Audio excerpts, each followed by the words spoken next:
stand by for action.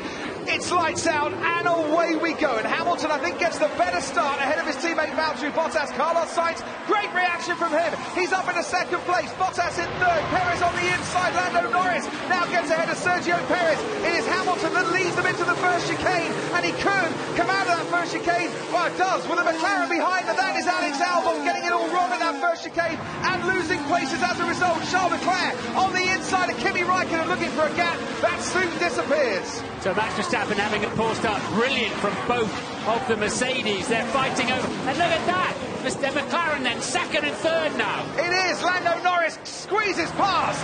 Valtteri Bottas, who might yet lose out to Sergio Perez on the inside as through the Lesbos we go. Hamilton from Sainz, from Norris, from Bottas, who maintains that fourth position. After that comes Perez and Daniel Ricciardo and Max Verstappen and Stroll. Bottas wide in the second Lesbo. What a dismal first lap he's having.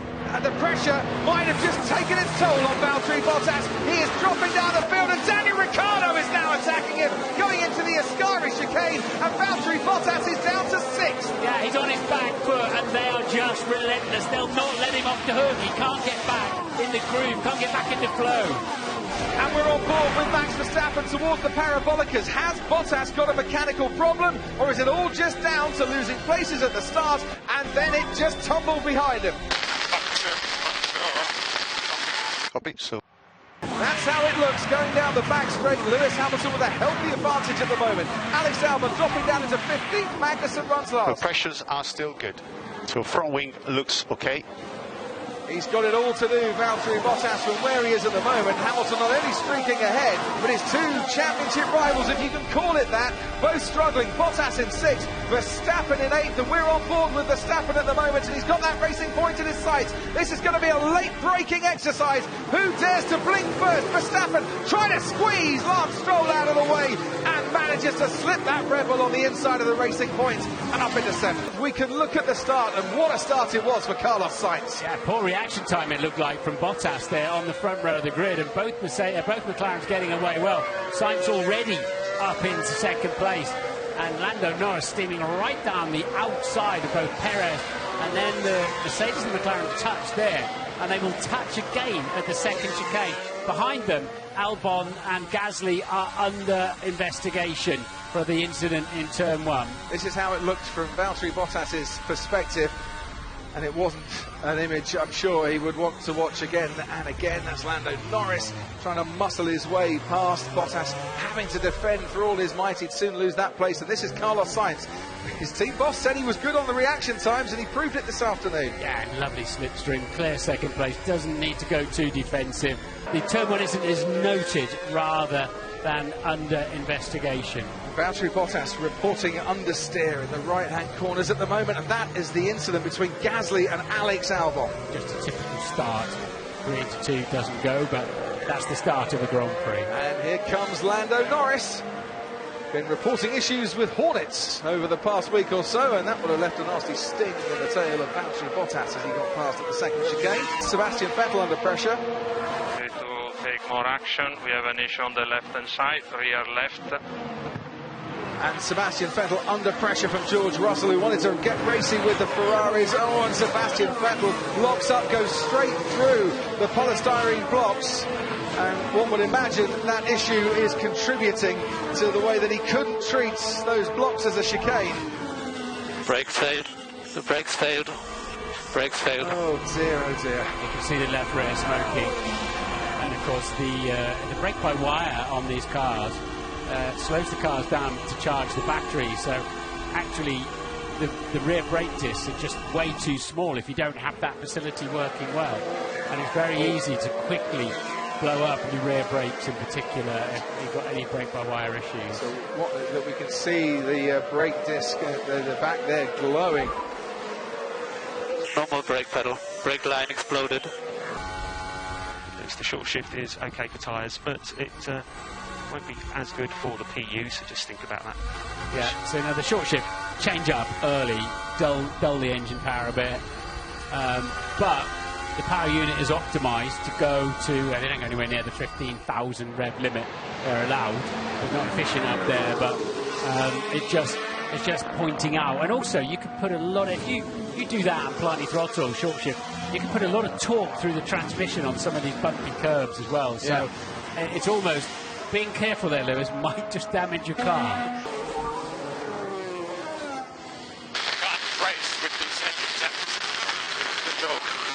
It's not a very funny joke, and it's also warmer here this afternoon in Monza than we've seen so far this weekend. Track temperature 43 degrees, the air temperature 27 degrees. It is a very hot day, and Valtteri Bottas and his car particularly feeling the heat. Meanwhile, Alex Albon with floor damage now has Charles Leclerc for company going through the second chicane. And Albon just manages to stay ahead of the Ferrari, and is this an indication as to how much pace he's losing in this race, that the Ferrari very much catching him and almost getting past. And that is Kevin Magnussen going very slowly indeed and pulling over to the side of the track. Oh, something broke. So will this be a virtual safety car to help the marshals push that Haas back through the gap and get it off the track? They have to move their picnic table to get it through there, but Kevin very smart there, pulls to one side, stop near some marshals. They've probably got a fire extinguisher if we need it. The safety car itself is being deployed, so not just a virtual safety car, but the safety car itself.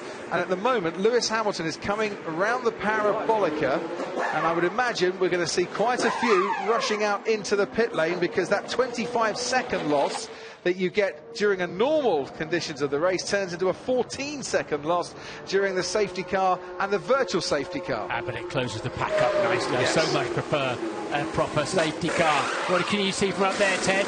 So it's a perfect time for Lewis Hamilton. He's come in and put the medium tyre on. So from now to the end of the race, it's going to be tight for the medium tyre, but, well, they've got to do it. Ooh, staying out, Carlos Sainz. Carlos Sainz staying out. Interesting. Is Lando Norris staying out? Yes. And Sergio Perez. Lewis has resumed, come back out in the lead, and everybody else is staying out. I think Sainz is in the lead. Sainz is in the lead. Ah, sorry. Sainz is in the lead, not by much. But McLaren now leading this race behind the safety car. And you can see, obviously, things were being dropped onto the track all the way down that back straight. What this incident with Kevin Magnussen's car has done is left us with Carlos Sainz in the lead. And McLaren in the lead for the first time since Jenson Button in Hungary in 2014. And that looked like the lights were red as Lewis Hamilton went through the Parabolica, Martin. You can see it on the left-hand side there, a red cross. There's two red crosses on the outside of the Parabolica to indicate that the pit lane is closed. Yeah. So those two drivers will take a penalty. We sit and await what that means.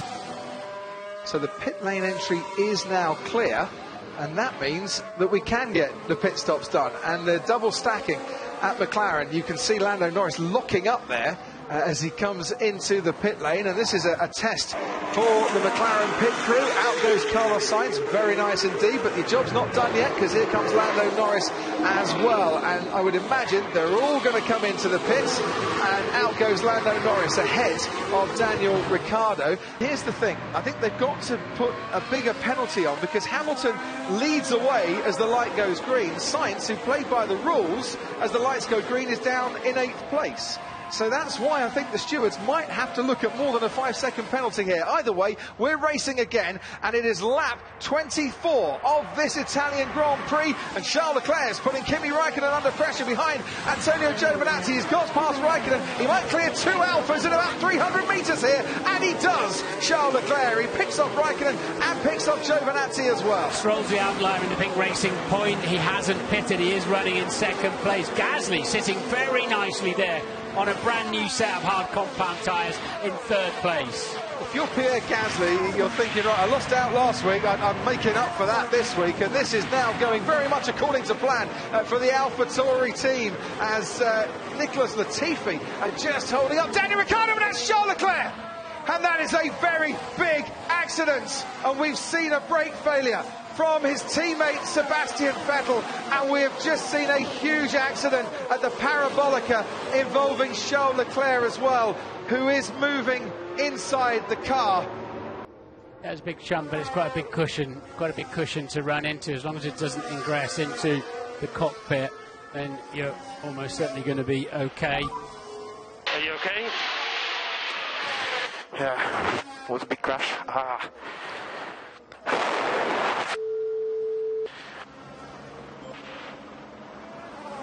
Well, first of all, how brilliant to see Charles Leclerc climbing out of the cockpit. Secondly, what a horrible, horrible Italian Grand Prix for the Scuderia. And if it is brake failure, let's see if we can get a... There wasn't brake failure. Okay, he's lost the back end of the car under acceleration. So it's a 10-second stop-go penalty for Giovinazzi, which is about a 30-second penalty. Hamilton will presumably get the same, as I think basically the back end got away from him, and he counter-steered into the slide. This is not brake-related. This is on board with Kimi Räikkönen looking at Charles Leclerc. Could be a puncture or something like that suddenly caught him out, but it's not on the way. It's not on the brakes at all. He's fighting the car, isn't he? Yeah, he's had to counter-steer, and then the front axle bites, the front tyres bite, and then suddenly you've got 30 degrees of steering lock on, pointing towards the barrier. Let's serve the penalties under the safety car. You've got to serve the penalties in green. Are we going to get a penalty? I believe we will get a penalty. But what have you got? 2 laps to serve that penalty? Yeah, plus any safety car stuff. Otherwise, it's... But we're red flagging the race. The race is going to be red flagged here, and I assume because the impact of that Ferrari into the tyre barrier at Parabolicas meant that those tyre barriers now need to be repaired. It's going to take some time, and that can't really be done while there are cars circulating under a safety car. Ted, I'm going to stop you. Ted, I'm going to stop you right there. Lewis Hamilton has a 10-second stop-go penalty. So the race leader, when the race was red flagged, Lewis Hamilton is now going to have to come into the pits, stop for 10 seconds, and then go back out again, which is an overall loss of racing speed about, what do you say, Martin, about 32 seconds, something like that? It's just to drive through, it's about 18 seconds, but you've got to pull into your pit area, stop for 10 seconds and go. So it's about a half a minute. Just over maybe half a minute, as you say. The brakes getting very hot on the grid as it's 5 lights ahead of the drivers. Lights out and away we go again here at Monza. Lewis Hamilton gets a very good start then. Already Giovinazzi's looking to get past Pierre Gasly. There's Kimi Räikkönen on the inside. Lance Stroll has dropped back a couple of places. Carlos Sainz is looking to make up a place around the outside. Lando Norris is being pushed almost by Valtteri Bottas and by Daniel Ricciardo, but Hamilton through the Curva Grande, away he goes from Gasly and Räikkönen. Giovinazzi with Stroll on the inside trying to get that place back. Then comes Sainz and then comes Norris and pulling over to the outside. There goes the Alfa Romeo, but Gasly just stays where it needs to be, and that looks like Lance Stroll could have had a brake problem. Those brakes were smoking. There he goes. He's got a couple of laps to double that gap. He said he could make 5 seconds. Felt about right to me. And these key overtakes going on, like, for example, Stroll and Sainz, could be critical for the podium or even the win. Hamilton then comes into the pits. Pierre Gasly for AlphaTauri in their home race leads the Italian Grand Prix from the Alfa Romeo of Kimi Räikkönen in what should be their home race, but they're based in Switzerland. Carlos, you can be patient with Räikkönen, you can be patient. More worried about Gasly. One at a time, Carlos, one at a time. Well, here comes the first one. Carlos Sainz is going for it with Kimi Räikkönen, who gives him enough space, and just enough space, and Sainz moves up into second place. Räikkönen fought that very hard indeed, but left just enough for Carlos Sainz to move past. Carlos is, you're kidding me. I've got a chance to win a Grand Prix here. I won after Gasly. And you can make a move like that on Kimi Räikkönen. He's a fair driver. Yeah. Here comes Lance Stroll on Kimi Räikkönen. Lance Stroll is going to have to go the long way round at the second chicane. Kimi Räikkönen jams on the brakes. They get within millimetres of touching. And Lance Stroll at the second chicane passes Kimi Räikkönen. The racing point is back up into the podium places. It's Gasly, Sainz and Stroll, the 1, 2, 3. Who was it, Crofty, who told us this morning that to be enabled to overtake round here, you need to be between a second and 1.5 seconds quicker than the car in front of you? That'll be Andreas Seidel, the team boss at McLaren. Look, here goes Esteban Ocon slamming on the brakes into the second chicane and ahead now of Kimi Raikkonen, but he might have lost a bit of his front wing, tangling with Raikkonen a bit earlier, because we saw the yellow piece of wing fly off into the air. Either way, Ocon for the time being is up into 7th place. For the last 146 consecutive races, the winner has been a Mercedes or a Red Bull or a Ferrari. None of those teams are in the top 3 at the moment. You go back to Australia 2013, the last time one of the big teams didn't win in Formula 1. And the last win for McLaren, I was going to save this right to the end. Jenson Button, we mentioned it was Brazil 2012, but Jenson Button, the last McLaren winner. Carlos Sainz fancies being the next McLaren winner. Gap under 2 seconds now, Sainz to Gasly. Incredible, but also at the moment the podium looks like it might not have any of the big 3 team players on it. Ted Kravitz to you. Just before it gets really tasty, reason for retirement for Max Verstappen. They saw a problem on the engine and pitted him before it failed. 2 that appeared 2nd and 3rd in Brazil last year. They are 1st and 2nd here at Monza in 2020 with 5 laps to go. So Gasly just been given the message, battery medium high, you've got overtake when you want it, and of course that can dump the pack right at the end as well. Yeah, he needs it to defend, Sainz needs it to try and catch him. Yeah, even if it's off the last corner then, so he's got some power in reserve. And still, look, he can't quite get within the 1 second gap, Sainz over Gasly, with the drag reduction system. Very good driving from these young drivers, especially Gasly under so much pressure. But Sainz doing a wonderful job too. This time last year, Pierre Gasly would have come to Monza a little bit down in the dumps after being... Got my seat. Copy. 3 laps to go. 3 laps to go, Carlos. Maximum focus now. No mistakes. After being replaced in his Red Bull seat by Alex Albon, he started 17th there. He finished 11th. He could go and win this yet today, as his teammate Danny Kvyat is under pressure with Lewis Hamilton, and Hamilton is ahead now and up into 8th place. Carlos, you're 2nd. No mistakes. Just keep it really clinical. I want this win, Tom. He would love this win as he departs the McLaren team this year to go and join Ferrari. How he would love to go to the Scuderia as a race winner in Formula 1. Back end stepping out in the second. Lesno's giving it absolutely everything. He's got his dad's winning mentality, a multiple rally champion, all-round sportsman. Carlos Sainz, the rally driver, of course, as long as somebody's not in close proximity to your rear wheels. Tom Stallard, the race engineer, Tommaso Stallado, as he likes to call himself now, his man has got a bit of DRS to try and gain on Pierre Gasly. It is last lap shenanigans here at Monza, and whilst the engine mode regulations mean that things have to stay the same between qualifying and the race, when it comes to the last lap, you can dump as much electrical energy as you want to give you more pace. And good power there, good traction now there for Gasly, but we've got DRS on board the McLaren as we are at the moment. He'll be very close, but I doubt close enough.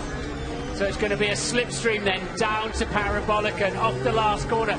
But the AlphaTauri's got great traction. And whilst all that is happening, Lewis Hamilton has gone past Esteban Ocon, and he's up now into 7th place through the 1st and then the 2nd of the 2 Lesmo corners. And now there's another straight for Carlos Sainz to get a bit of a slipstream, and he's got DRS as well to try and get a bit closer to Pierre Gasly. It's going all the way down to the wire. We're going to get a first-time winner here in Formula 1, whatever happens here now on the last quarter of the lap. And look at that, sliding through the Ascari chicane. It's like watching his father doing rallying, but we're watching Carlos Sainz in Formula 1. He's given it absolutely everything, but up ahead, Pierre Gasly is in front for the AlphaTauri team that won here as Toro Rosso, and they are going to win in 2020 as AlphaTauri. Pierre Gasly wins the Italian Grand Prix. Oh my, is that just wonderful? Carlos Sainz comes home for 2nd place, and what a great fight he gave. Lance Stroll